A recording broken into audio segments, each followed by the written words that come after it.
영적 해석이 오류도 제일 많고요. 그 다음에 강의 내용도 어떤 사람에게는 어렵습니다. 목회자분들이 이제 설교할 때도 이 영해라고 보통 얘기하는 이 영적 해석을 잘못하는 경우가 굉장히 많습니다. 거기에 나오는 여자는 뭐고 또 무슨 뭐고 이렇게 해석할 때 근거도 없이 이렇게 하는 경우 참 많고요. 그리고 굳이 영적 해석을 안 해도 되는 거를 하는 경우도 참 많습니다. 강도 만난 사람 이야기도 거기서 뭐 강도는 누구고 또 무슨 사마리아 사람은 누구고 하등에 거기서 그렇게 그게 뭔지가 해석을 해야 할 이유도 없고 그거는 그냥 꽤 맞추는 식인데 말이 안 되는 건 아닌데 그럴 이유도 하나도 없는데 그렇다라고 하는 식으로 해석하는 경우 굉장히 많습니다. 그러니까 여러분 이 영적 해석이라고 하는 것이 자의적으로 그 다음에 주관적으로 해석하는 경우가 너무 많은 거예요. 근데 영적이라는 게 뭐예요? 영적이라는 게. 그리고 왜 영적 해석이 필요합니다. 어떤 많은 것들이 땅에 있는 것으로 설명됐기 때문에 그걸 하늘의 것으로 설명하자니까 그게 영적 해석이 되는 거고요. 비유와 모형으로 나타내 주셨기 때문에 그걸 실상으로 설명하자니까 영적 해석이 되는 거고요. 그죠? 네. 그러니까 어떤 진리, 하늘에 속한 것, 영적 세계를 어떤 본문이나 말씀을 가지고 그걸 근거로 해서 설명하는 게 영적 해석인 것이지 주관적으로 자의적으로 그냥 말이 되게 구속사 안에서 말이 되게 막 이렇게 만들어가는 게 영적 해석이 아닌 거거든요. 네. 그래서 보통 이제 또 하나는 개인의 어떤 영적인 경험들을 일반화시킬 때도 마찬가지예요. 그것이 개인에게는 맞는 얘기일 수도 있고 의미도 있고 은혜가 되는 또 하나님이 일하신 영역일 수도 있는데 그걸 일반화시키거나 그걸 말씀으로 어떻게 또 이제 하려고 할 때도 오류가 많이 생겨요. 그러니까 자 그러면 영적 해석이라는 건 어떤 거냐 그리고 어떻게 해야 되는 거냐. 첫 번째, 두 번째는 이것을 기록한 저자의 의도를 설명할 때 영적 해석이 가능하고요. 화자의 의도도 마찬가지. 그러니까 저자의 의도는 뭐고 화자의 의도는 뭐냐. 자, 마태복음을 기록한 사람은 그 저자는 마태예요. 그죠? 마태의 의도. 마태가 예를 들면 동방박사 이야기를 기록했어요. 그 의도, 마태의 의도. 그죠? 그 의도가 있는 거예요.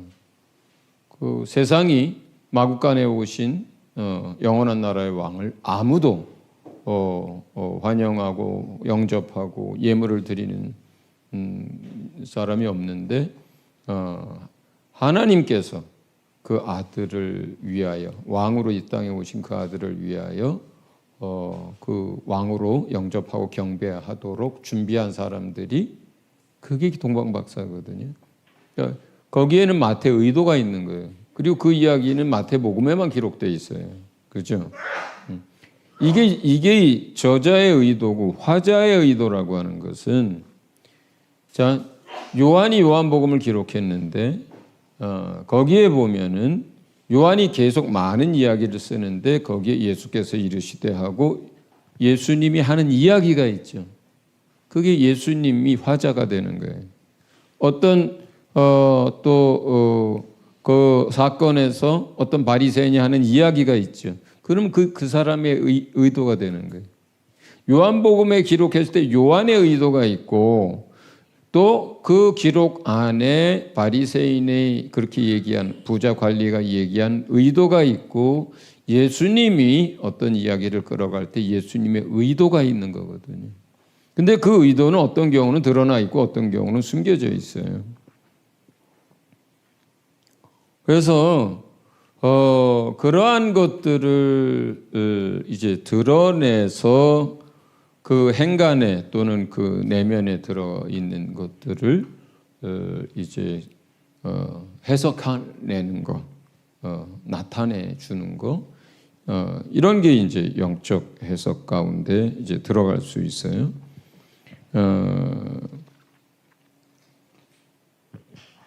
거기 이제 신뢰 중에 보면 저자의 의도 중에 열왕기상 12장 6절에서 15절에는 이제 여로보암 왕 얘기가 나와요.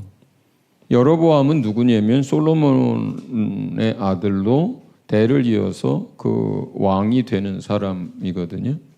그런데 이 왕이 될 때 이야기를 이제 열왕기에 기록되어 있는데 거기 보면 이 여로보암 왕이 나이 많은 신료들이나 이런 사람들의 의견, 그 다음에 젊은 관원들, 자기 친구들의 의견 두 개를 듣고 르호보암 맞죠? 여로보암은 그 반역을 해서 북이스라엘의 왕이 되는 것이고 미안해요. 르호보암 왕 얘기가 나오는데 그 르호보암이 그래서 그 나이 많은 관리와 또 고문들의 이야기, 그 다음에 젊은 친구들과 관원들의 이야기, 두 의견이 다른 이야기를 듣는데, 근데 르호보암이 누구의 의견을 손을 들어줍니까? 젊은 사람들의 또 그 친구들의 의견을 따르거든요. 그걸 결정을 해요, 르호보암이. 그런데 이걸 두고 그 열왕기를 기록한 사람이 이제 얘기를 하는 거예요. 그 사람의 해석인 거예요. 그 사람의 해석인 거예요. 그러니까 그 저자는 열왕기를 쓴 저자는 르호보암이 그렇게 젊은 사람들의 의견을 수렴해서 더 강력한 철권 통치를 해야 되겠구나라고 결정을 한 것이 르호보암이 결정했거든요. 그런데 누구로 말미암아 그렇게 결정된 거라고 하냐면 여호와로 말미암아 그렇게 결정된 거다 이렇게 얘기를 해요. 그 누구의 해석이에요? 그 저자의 해석인 거예요. 그 사건을 놓고.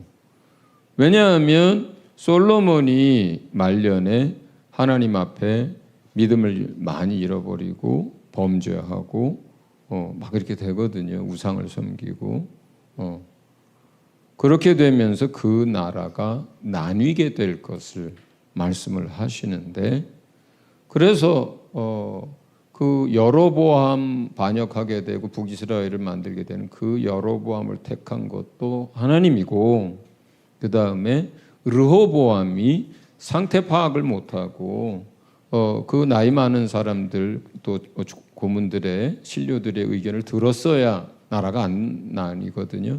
그런데도 불구하고 그가 젊은 사람들의 의견을 자기가 그러니까 르호보암이 선택하고 판단했고 그렇게 결정했는데 실제로 이게 누구로 말미암아 그가 그렇게 결정하게 된 거냐? 하나님이 그렇게 만들었다는 거예요.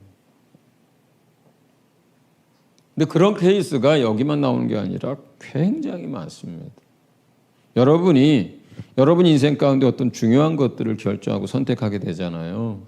그때 여러분이 판단했고 여러분이 모든 걸 종합적인 사고를 했고 여러분이 어떻게 하는 것 같죠. 그런데 그럴 때도 있지만 어떤 경우는요. 하나님이 그 선택을 하도록 유도해요. 또는 마음에 심지어 감동까지 일어나게 만들어요. 그걸 선택하도록 그 마음에 감동까지 줘요. 그래서 어떤 걸 선택하게 만들어요. 왜요? 주님이 그렇게 계획하고 그렇게 선택하도록 하고 그렇게 끌어가요. 그게 좋은 일만 그런 게 아니라 나쁜 선택도 그렇게 하세요. 왜? 그 사람이 하나님 앞에 중심과 그리고 믿음과 또 악을 행하고 할 때 그가 그런 나쁜 선택을 해서 하나님의 징계를 얻도록 역사를 해요. 그러니까 여러분이 예를 들어서 그래서 하나님 앞에 기도를 한다고 해서 하나님이 다 어떤 걸 선택할 때 옳은 길로 가장 선한 길로 가장 좋은 길로 인도하느냐? 그렇지 않아요. 우리를 위해서 때로는 잘못된 선택을 허용하거나 내버려 두거나 사인을 잘못 받도록 또 놔두거든요. 근데 결국은 사람들이 그걸 하는 건 뭐예요? 그 사람들의 마음과 중심대로 행하는 거예요. 그러니까 마음과 중심이 하나님 앞에 바르지 못한데, 동기가 바르지 못한데 하나님께 인도해 주세요 기도했다고 해서 그 사람의 악함과 마음과 중심이 삐뚤어지고 또 탐욕을 따라서 한 그 마음과 생각과 상관없이 하나님 내 길을 선택을 인도해 주세요 기도했다고 해서 옳은 길로 하나님이 다 그걸 바꾸느냐? 그렇지 않다는 거예요. 그들이 말한 대로, 그들이 생각한 대로, 그들의 중심과 마음대로 하도록 그렇게 할 때도 많습니다. 그래서 무서운 거예요. 그래서 주님이 뭘 보는 거예요? 그들의 마음과 중심을 보고 하는 거예요. 동기를 보는 거예요. 그래서 우리가 하나님 앞에 어떤 인도하심과 판단과 어떤 중요한 결정을 놓고 기도할 때도요, 자신의 마음의 동기와 마음의 중심과 하나님을 향한 이것부터 바로 세워야 하는 거예요. 그래야 주님이 주의 길로 가장 내게 좋은 길로 인도합니다. 물론 우리가 곁길로 선택을 했다 하더라도 그렇다고 해서 우리를 버리는 것도 아니에요. 그렇다고 해서 우리 인생이 망가지도록 그렇게 하는 것도 아니에요. 그러나 그 곁길로 가서 힘든 일들과 또 인생의 어두운 골짜기도 겪게 만들어요. 그러면서 다시 회복시키고 바로 세우고 바다 끝에 가서 거할지라도 그분이와 함께하면서 우리의 전체적인 인생을 끌어오지만 때로는 어둠의 골짜기를 지나가게 허용할 때도 있는 거예요. 그래서 성경 안에 이제 그런 이야기들이 이제 많이 나오는 거예요. 그래서 어떤 성경을 기록한 사건이나 역사, 사람들의 말, 행동에 대해서 기록자의 해석들이 나오고 의도가 있으니까 그 성경을 해석할 때 그 기록자의 의도, 또 성경 안에서 이야기하는 화자의 의도, 이것을 잘 분별하면서 이제 성경을 읽어 나가야 되는 거죠. 화자의 의도 부분에서도 뭐 부자 관리, 여기 우리 지난번에 다뤘잖아요. 예수님이 왜 그 부자한테 계명에 대한 얘기를 할까? 부터 시작해서 왜 재산을 다 팔아서 그렇게 할까? 그 의도, 숨겨진 의도들을 찾아내서 설명하면 그게 이제 영적인 해석들이 되는 거예요. 오병이의 기적 중에도 마찬가지죠. 빌립한테 물어봐요. 우리가 어디서 떡을 사서 모이겠느냐? 그 예수님이 어떻게 하실 걸 이미 다 정했는데 빌립한테 물어보는 거예요. 빌립을 떠보는 거예요. 시험해 보는 거예요. 빌립이 이런 상황에서 누구를 바라보고 어떤 방법을 생각하고 어떻게 하는지를 한번 이렇게 테스트하시는 예수님의 의도들이 있는 거죠. 중풍병자 이야기에서도 여러분 작은 자야 안심하라 네 죄사함을 받았느니라. 죄사함의 문제부터 거론하시거든요. 그 사람은 지금 중풍병을 고쳐달라고 하는 건데 그 문제를 다루는 게 아니라 다른 문제를 얘기를 하세요. 다 이제 그 예수님의 의도가 있습니다. 그러니까 그 의도들을 찾아서 드러내서 해석해 주는 거죠. 이런 것들이 사실은 다 영적인 숨겨져 있는 의도 가운데 있는 것들을 해석할 때 이제 그렇습니다. 자, 이제 세 번째. 자, 여기서부터 여러분들이 이제 좀 정신을 이제 집중해서 하셔야 되는데, 성경 안에 있는 어떤 이야기나 사건을 해석할 때 하나님의 전체적인 뜻이나 하나님의 계획 안에서 이게 해석돼야 돼요. 그러려면 여러분이 하나님의 뜻이나 하나님의 계획을 알아야 그게 해석이 되겠죠. 그죠? 그러니까 이제 그렇게 하려면 그 뜻과 계획이 이제 성경 안에 이제 기록되어 있죠. 이제 자, 첫 번째는 그런 식으로 하려면 신구약 성경을 연결시켜서 해석해야 될 때가 굉장히 많습니다. 예를 들어서 마태복음 13장 51절 52절은 하나님의 나라에 관한 천국에 관한 이야기를 쭉 많은 문단에 걸쳐서 하신 다음에 하나님 나라의 서기관이 된 자들마다 하면서 시작을 해요. 그러니까 하나님 나라의 서기관이라는 게, 서기관이 뭐예요? 말씀을 맡아 가르치는 사람들, 그 선생들을 말하는 거예요. 그러니까 구약의 서기관을 얘기하는 게 아니고 서기관이라고 하는 자체에, 그러니까 뭐냐면 말씀을 가르치는 선생을 말하는 거예요. 그러니까 하나님 나라의 선생이 된 사람들마다, 그 하나님 나라를 가르치는 선생들마다 천국에 대해서 가르칠 때 어떻게 해야 되느냐, 마치 비유로 얘기하냐면 곳간에서 오래된 물건을 가지고 나오고 또는 새로 근래에 들어간 이제 저장한 물건을 가지고 나오는 사람하고 똑같다 그래요.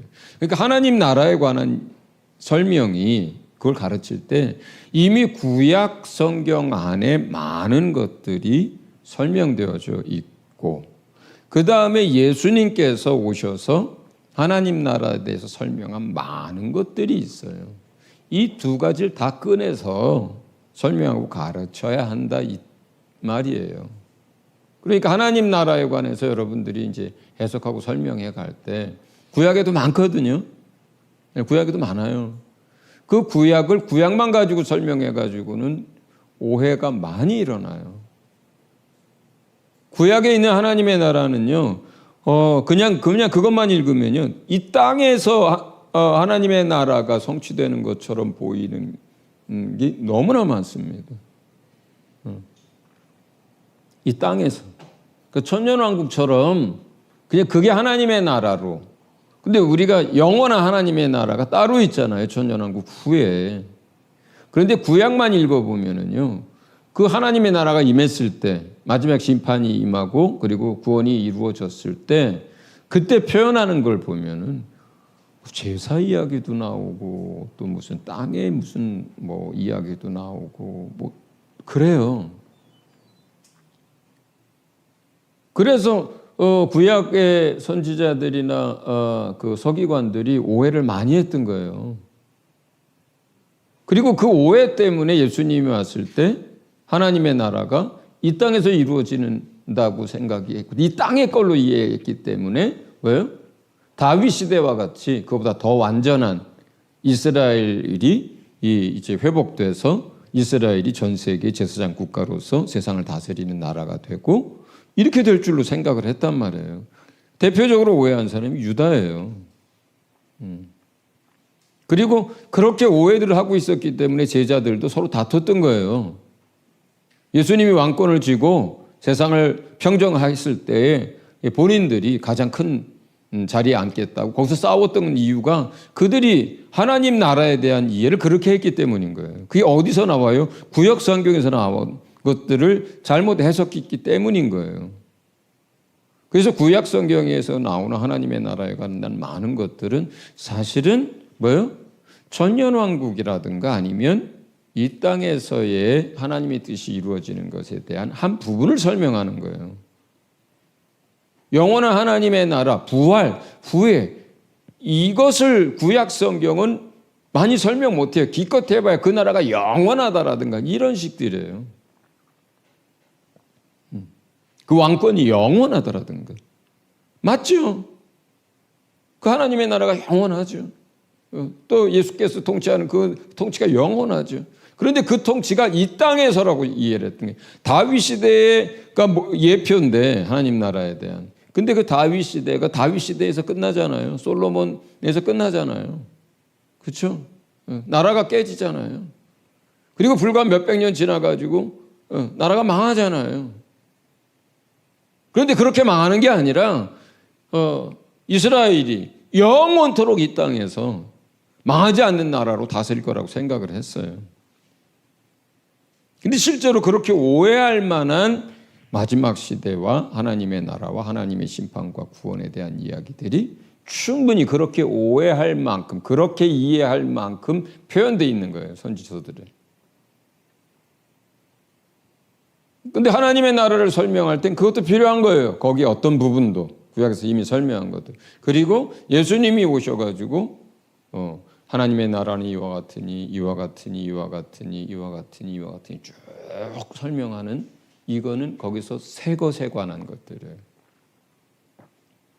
그죠? 근데 실제로요, 하나님의 나라에 대해서 여러분이 설명하려 치면 여러분이 설명할 수 있는 하나님의 나라는 지극히 제한되어 있습니다. 부활해서 슬픔이 없고 눈물 흘릴 일이 없고 먹을 거 고민 안 하고 아름다운 곳에서 낙원에서 영원히 이런 걸로 끝날 때가 굉장히 많거든요.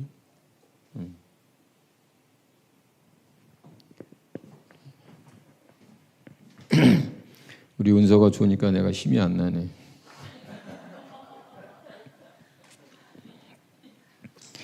자, 그래서 하나님의 나라에 대한 부분들을 해석한다면 구약 성경에 이미 기록된 많은 것들, 다시 예수님을 통해서 제자들을 통해서 나오는 것들이 이걸 연결시켜서 하나님의 나라를 설명을 해야 되는 거예요. 그러니까 전체 그 신구약 안에서 이제 연결을 하면서 해야 되는 거예요.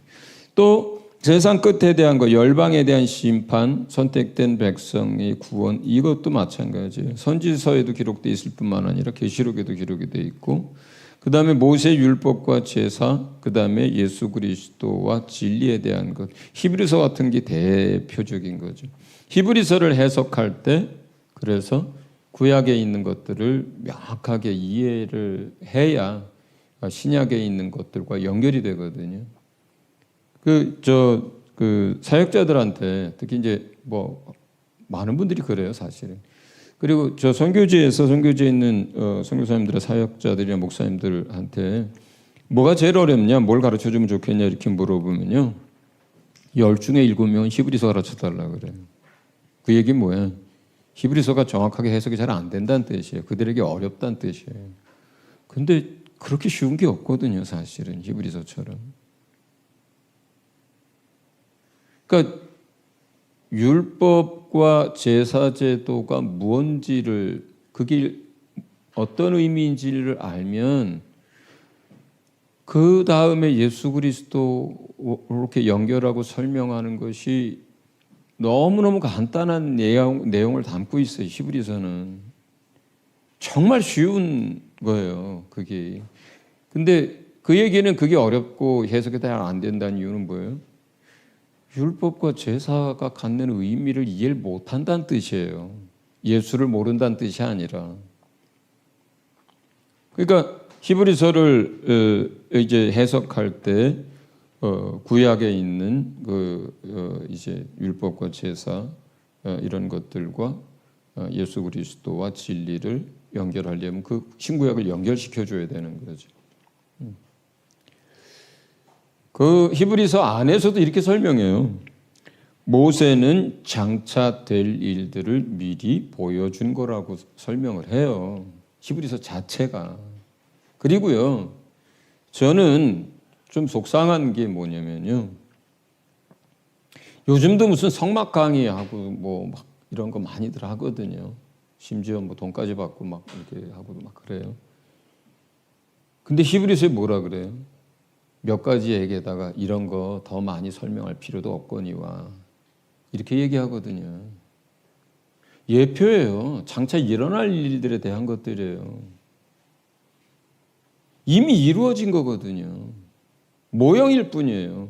실상이 왔고 진리가 왔고 성취가 됐는데 뭘 거기에 대해서 다시 성막의 기구들을 일일이 뭘 이렇게 할 필요가 뭐가 있어요. 물론 그것들을 이해하는 것이 도움이 돼요. 왜냐하면 진리를 더 명확하게 이해할 수 있는 데에 도움은 돼요. 근데 예수를 알면 그것들이 전부 다 이미 다 이루어진 거고 드러나 버린 것들이에요. 그래서 일일이 하나하나 뭐 그렇게 그게 그렇게 많은 걸 차지하지도 않아요. 히브리서 자체가 내가 일일이 이런 것들을 열거할 필요가 없다라고. 그래서 그냥 바로 그냥 진리로 설명에 들어가거든요.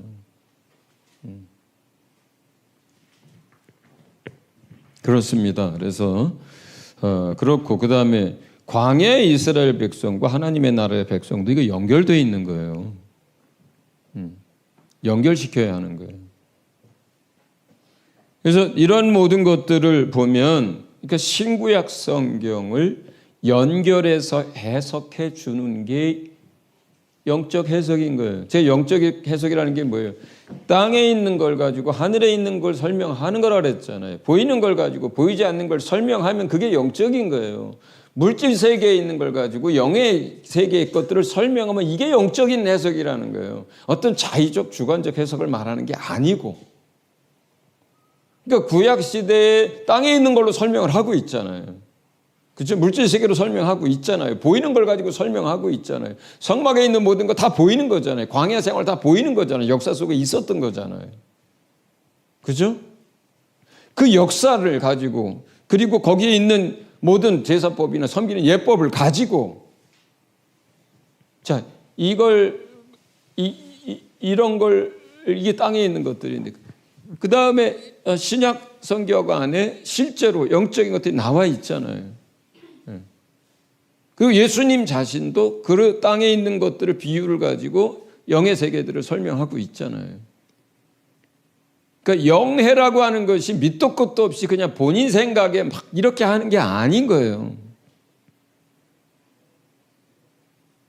근거가 있어야 되고 말씀이 근거가 돼야 되고 이미 보인 걸 가지고 근거를 잡든지 이미 모형을 가지고 근거를 잡든지 이미 설명된 걸 가지고 거꾸로 구약 걸 설명하든지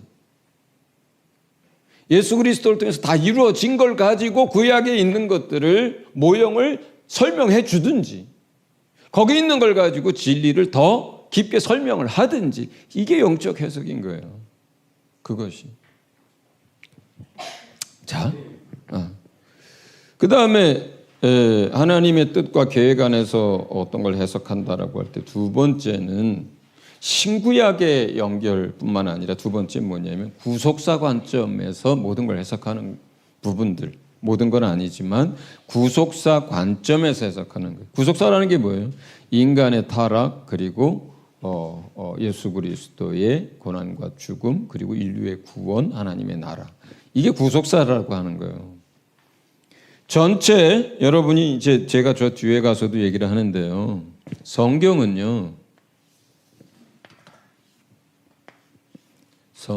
영원 전부터 영원까지를 다 다룹니다. 구속사는요, 그 부분에 여기만 다루는 거예요. 구속사 중심으로 성경과 신앙생활을 하는 것은 이 앞에 것도 다 놓칩니다. 이 앞에 것, 이 뒤에 것도 다 놓칩니다. 이 뒤에 건 이 뒤에 걸로 해석을 해야 되고 이건 이것들로 해석을 해야 되거든요. 그런데 이걸 모르면요, 이 구속사가 전부라고 이해하기 때문에 이거를 해석하려다가 오류가 생기고 이렇게 해석하려다가 오류가 생겨요. 성경은 구속사만 다루고 있는 게 아니에요. 구속사는 중요한 것이고 중요한 주제지고 그리고 많은 걸 차지하지만 성경 곳곳에 인간 타락 이전에 대한 설명들 그리고 영원한 것에 대한 설명들이 곳곳 도처에 있어요. 그렇더라도 많은 것들은 중심 주제가 중요한 것이 이 구속사이거든요. 그러니까 어떤 구약의 어떤 사건을 볼 때 구속사 관점에서 해석을 해야 되는 거예요. 예를 들어서 구약에 많은 이제 절기들이 있어요. 그걸 읽으면서 어떻게 해석해야 되는 거예요? 구속사 안에서 해석해야 하는 거예요. 유월절, 초막절, 예, 다뭐 속죄일 다 구속사 안에서 해석하는 거예요. 구약의 성막 다 광야 생활 다 구속사 안에서 해석하는 거예요. 그리고 실제로 구속사 안에서 성경의 저자가 해석하는 거 굉장히 많습니다. 그들이 홍해 바다를 지나간 것은 세례를 받은 것을 뜻하는 것이라고 성경 자체가 해석을 해줘 버려요. 아브라함에게 얘기한 그 자손은 여럿을 가리킴이 아니라 한 사람을 가리킴이니 곧 예수 그리스도에 관한 것이라. 이게 뭐예요? 구속사 관점에서 구약에 있었던 어떤 사건들을 신약에서 기록자가 해석해 가지고 성경 자체를 기록하고 있는 거예요. 그게 구속사 관점에서. 그죠? 그래서 원시복음부터가 구속사예요. 그래서 그 이후에 아브라함의 언약, 아브라함의 자손, 모세의 출애굽, 나와 같은 선지자, 다윗의 왕국과 자손, 이사야와 많은 선지자들을 통해서 예언된 메시아, 마태가 언급한 아브라함과 다윗의 자손으로 시작하면서 그리스도의 계보를 얘기하는 거, 공생의 부활, 그리고 거기에 예수 그리스도의 복음에 대한 거, 선교에 대한 거, 모든 민족에게 전파될 것에 대한 거, 이만한 이방인의 충만한 주가 구원 얻을 것에 대한 거, 이스라엘이 다시 회복될 것에 대한 거, 다시 오실 것에 천년왕국에 대한 거, 하나님의 나, 이게 전부 다 구속사예요. 이게 이런 관점에서 어떤 성경의 사건들을 해석하는 거예요. 예, 그 밑에 신뢰가 나왔어요. 가나의 혼인잔치.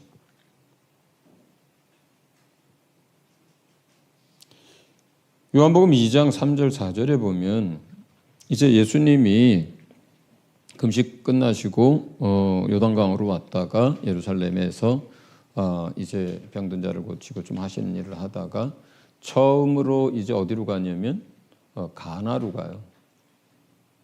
가나는 나사렛 가기 전의 동네고 갈릴리 호수를 봤을 때 끝나는 이 밑에 부분에서 위쪽, 그러니까 서쪽에 서북쪽 동네인데 거기에 갔는데 거기에 혼인잔치가 있었어요.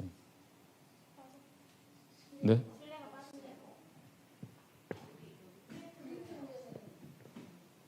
내가 이거 어제 그거 실내 추가시키고 나서 프린트를 다른 걸 했나 보네.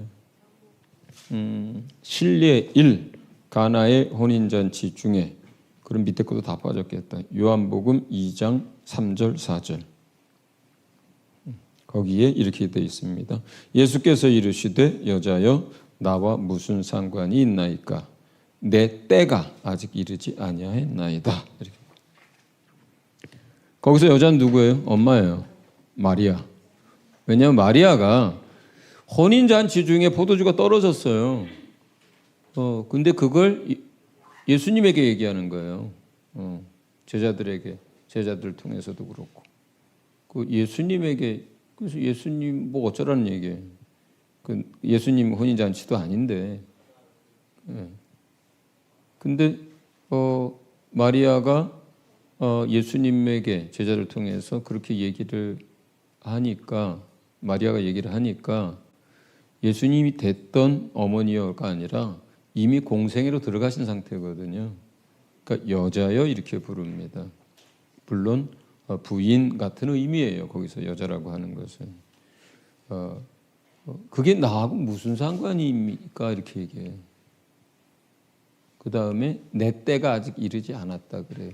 그 다음에 초막절 사건 때도 똑같이 이제 이런 비슷한 얘기를 해요. 요한복음 7장 2절에서 6절, 이것도 안 써 있겠네요. 그러면 실례 2. 왜 나한테만 있죠? 네? 실례 2. 요한복음 7장 2절에서 6절. 이상하네.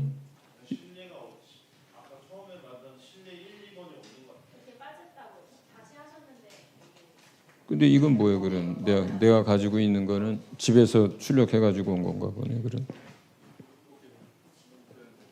아, 그걸 출력했어요.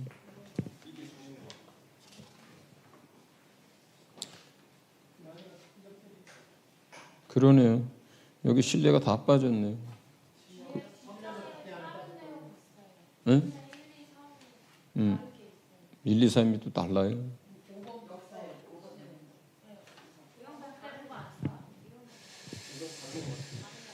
구속사 관점에서 그 다음에 이게 지금 실내만 빠진 것 같은데요, 거의. 지금 구속사 관점에서 하고 있는 거거든요, 제가.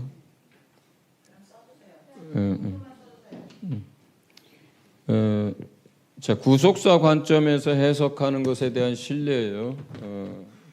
신뢰 1. 가나의 혼인잔치 중에서 이거는 요한복음 2장 3절 4절. 예. 그러면 되겠네. 그러면 되겠네. 그 다음에 신뢰 두 번째 초막절. 요한복음 7장 2절에서 6절. 신뢰 3까지 있나? 신뢰 2가지만 써놨네. 그 초막절 요한복음 7장에는요 이런 얘기가 있어요. 예수께서 이르시되 내 때는 아직 이르지 아니하였거니와 너희 때는 늘 준비되어 있느니라. 초막절 때는 이제 초막절이 다가오고 있습니다. 예수님의 동생들이 아직 그때까지 예수님을 잘 안 믿었어요. 그리고 동생들은 예수님이 세상에서 유명한 사람이 되려고 저러고 다닌다고 생각을 했어요. 그래서 자기를 나타내려면 초막절에 수많은 사람들이 모이니까 빨리 올라가시죠. 왜 여기서 계십니까? 이렇게 얘기했거든요. 그랬더니 그 동생들에게 예수님이 하는 얘기예요.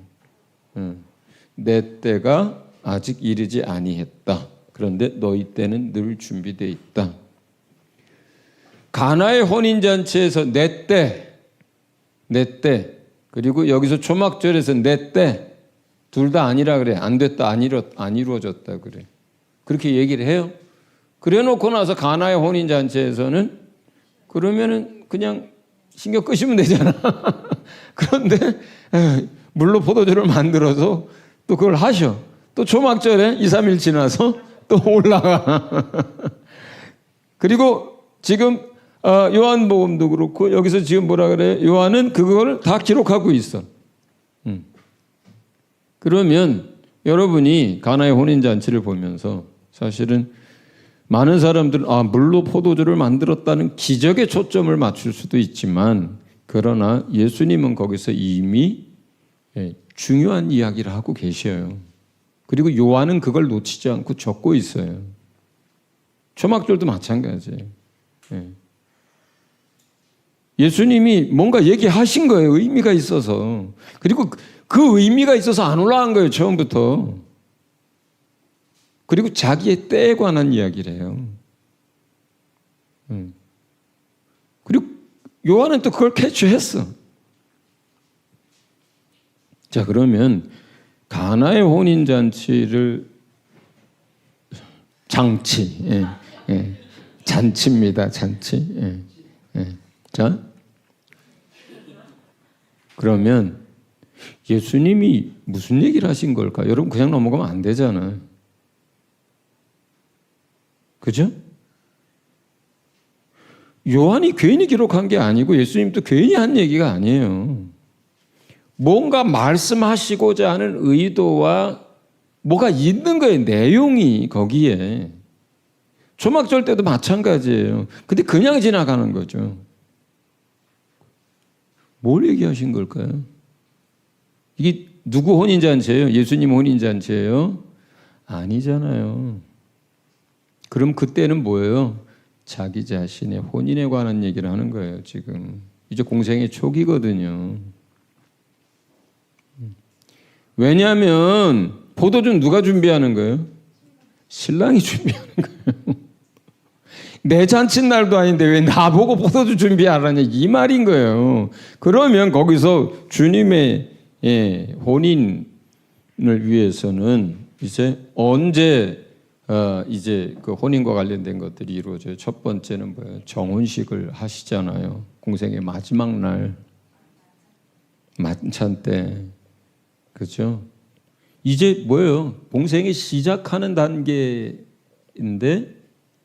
앞으로 되어질 당신의 이야기를 하고 계신 거예요. 그래서 이 땅에서 이제 자기의 사람들을 부르시고 양육하시고 그들과 정혼할 거거든요. 그 다음에 다시 오실 때에 당신의 혼인잔치가 이루어져요. 그죠? 그 얘기를 그 혼인잔치, 그래서 첫 번째 그 가나에서 그쪽 이제 내려와서 한 이적인데 그때부터 주님은 이미 전부 다 구속사 안에서 그가 어떻게 할 건지에 대해서 다 알고 계셨고 그걸 하고 계셨고 그것에 대해서 미리 언급하고 계신 거예요. 그러면 요한복음 7장의 초막절은 어떤 의미가 있을까요? 이 요한복음 7장은 이미 사역이 한참 진행된 후에 한 이야기예요. 그러면 여러분 다시 내가 앞에 걸 얘기했으니까 그러면 초막절이 갖는 의미가 뭔지부터 생각을 하셔야 해석이 되는 거예요. 초막절은 뭐예요? 출애굽 6월절이 있고 출애굽한 다음에 그들이 광야에서 살은 것에 대해서 기억하고 기념하는 게 초막절이거든요. 그런데 뭐예요? 내 때가 아직 안 이루어졌어요. 초막절을 일이 앞서서 뭐가 먼저 있어야 돼요? 6월절이 먼저 있어야 되는 거죠. 6월절은 뭐예요? 그가 고난당하고 죽임을 당하는 일이 먼저 있어야 그에게 있어서 초막절의 의미가 만들어지는 거거든요. 그 뜻이에요. 예수님이 아직 고난당하고 죽임당하고 너희 죄를 사하는 일이 아직 이루어지지 아직 이르지 않았다. 그걸 이제 그 뒤에 남겨두고 계신 거거든요. 그러면 너희 때는 이미 이루어졌다는 건 뭐예요? 이미 그리스도께서 오셨고 왕으로 통치가 시작됐기 때문에 너희의 구원의 때는 이미 세례 요한 사역 이후로 다 언제든지 너희가 믿기만 하면 구원을 얻어요. 예수가 아직 고난받기 전이어도 예수가 죽고 부활하기 전이어도 너희는 왜 그 너희가 누구의 동생들인데 예수를 안 믿고 있거든요 지금. 그래서 예수한테 비아냥거리는 거예요. 그 자신의 형이라고 생각했기 때문에 그들의 생각과 그들이 가지고 있었던 가족 뭐 이런 것 때문에 예수님의 많은 이적들을 보고 또 놀라운 그 말씀들을 들으면서도 그 친동생들은 아직 그리스도로 받아들이고 있지 못한 상태였기 때문에 형한테 이렇게 얘기한 거예요. 자기 형으로 알고. 그런데 너희의 때는 이미 다 돼 있는 거예요. 너희가 나를 그리스도로 하나님의 아들로 받아들이기만 하면 되는 거예요. 내 때는 뭐예요? 아직 내가 고난당하고 죽임당해서 그 십자가의 부활을 하기 전이란 뜻이에요. 그러니까 지금 가나의 혼인잔치, 그 다음에 이 초막절 전부 다 구약에 있는 걸 가져오기도 하고 그 다음에 구속사에 있는 걸 가져오기도 하고 또 장차될 것들에 대해서 우리가 알고 있잖아요. 이미 알고 있잖아요. 다 이루어진 후에 우리가 이걸 읽는 거니까 우리 알고 있잖아요. 그럼 이 구속사 관점에서 해석을 하는 거예요. 6월절, 초막절이 됐는데 왜 내 때라고 하지 않았을까? 그 초막절이 뭔데? 어떤 의미인데? 그렇다면 주님이 아직 뭐가 안 이루어졌대? 그 6월절이 아직 본인이 그걸 하지도 않은 상태였기 때문에 본인이 그렇게 얘기하셨지만 그러나 저들은 이미 그리스도께서 오셨기 때문에 이렇게 해석해 들어가는 거예요. 구속사 안에서. 이해하셨어요? 예, 예.